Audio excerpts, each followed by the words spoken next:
ক্ষমতার উল্টোপিঠ কত নির্মম হয়, কত নিষ্ঠুর হয় তা স্বচক্ষে দেখলেন রাশেদ খান মেনন এবং হাসানুল হক ইনু। আজকে এজলাসের মধ্যেই তাদের উদ্দেশ্যে ডিম নিক্ষেপ করা হয়। সেই ডিম সারা শরীর মেখে যায়। শুধু তাই না, কিল ঘুষি চড় থাপ্পড় তারা খেয়েছেন। এমনকি কেউ কেউ একেবারে জুতা নিয়ে রাশেদ খান মেননের পিঠে আঘাত করে।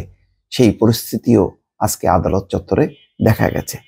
যদিও প্রধান উপদেষ্টা বলেছিলেন যে আদালত অঙ্গনে যে ঘটনা ঘটছে বিচার হবে, কিন্তু আদালত অঙ্গনে আসামি যারা তাদের উদ্দেশ্যে যেই ঘটনাগুলো ঘটছে সেগুলি অনাকাঙ্ক্ষিত, কিন্তু বোঝাই যাচ্ছে যে আসলে সেই নিরাপদ পরিস্থিতি তৈরি করা পুলিশের পক্ষে সম্ভব হচ্ছে না। বিপুল সংখ্যক আইনজীবী এবং সাধারণ মানুষ এবং তারা তাদের ক্ষোভগুলো প্রকাশ করছেন এবং আজকে তারা একসাথেই পেয়েছে। আগে আলাদা আলাদাভাবে তারা গ্রেপ্তার হয়েছেন, কিন্তু একসাথে তাদের আদালতে আনার পর যেই পরিস্থিতি তৈরি হয়েছে, আদালতে ঢোকানো এবং বেরোনোর পথে এমনকি এজলাসের ভেতরে পর্যন্ত তারা ডিম, চড়, কিল, থাপ্পড়, লাথি, ঘুষি সবই তাদেরকে দেখতে হয়েছে।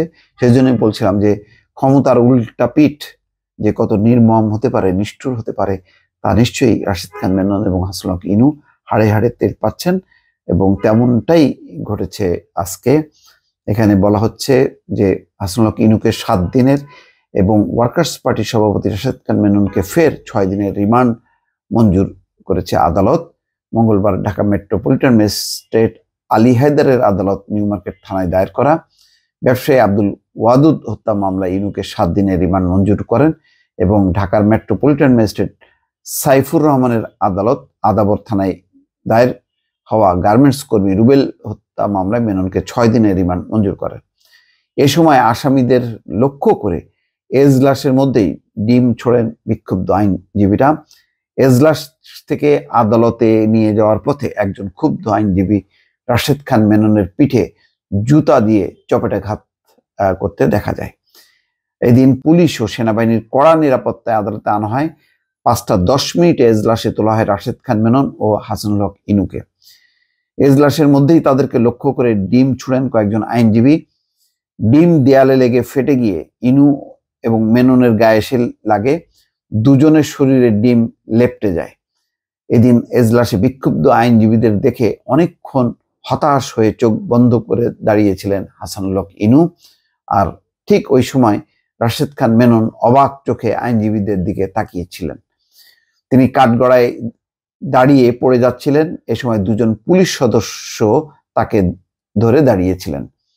গারদে নিয়ে যাওয়ার পথে একজন আইনজীবী রাশেদ খান মেননের পিঠে জুতা দিয়ে চপেটাঘাত করেন। এর আগে এজলাসে আনার সময়ও বিক্ষুব্ধ আইনজীবীরা আসামিদের লক্ষ্য করে ডিম ছোড়েন। এই সময় তাদের ছোড়া ডিম আসামিদের শরীরে এসে পড়ে।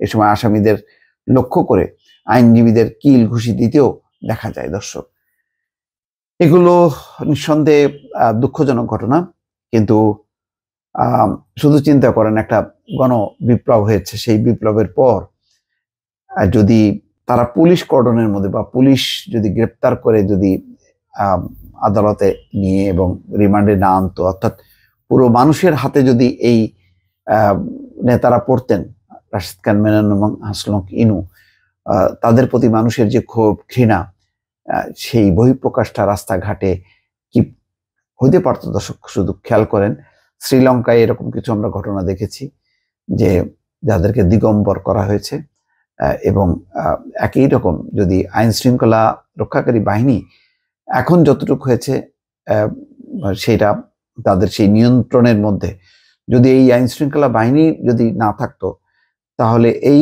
নেতাদের অবস্থাটা কি হতো শুধু কল্পনা করেন। দর্শক, এই ঘটনাগুলো একেবারেই যে কি বলে অস্বাভাবিক তা না। পৃথিবীর দেশে দেশে গণ আন্দোলনে যারা পড়ে যায় তখন তারা গণধিকৃত হয় এবং গণধিকৃত মানুষদের প্রতি সাধারণের যে ক্ষোভ ঘৃণা থাকে তার বহিঃপ্রকাশ আসলে এইভাবেই ঘটে। তবে এটা ঠিক, আদালত চত্বরে এই ধরনের ঘটনা কোনোভাবেই কাঙ্ক্ষিত না। যেহেতু আদালত বিচারের জায়গা, সেখানে বিচারের জন্য তাদেরকে আনা হয়েছে। বিচারের আগেই অন্য কোনো বিচার নিঃসন্দেহে প্রত্যাশিত না। দর্শক, ভালো থাকবেন। আল্লাহ হাফেজ।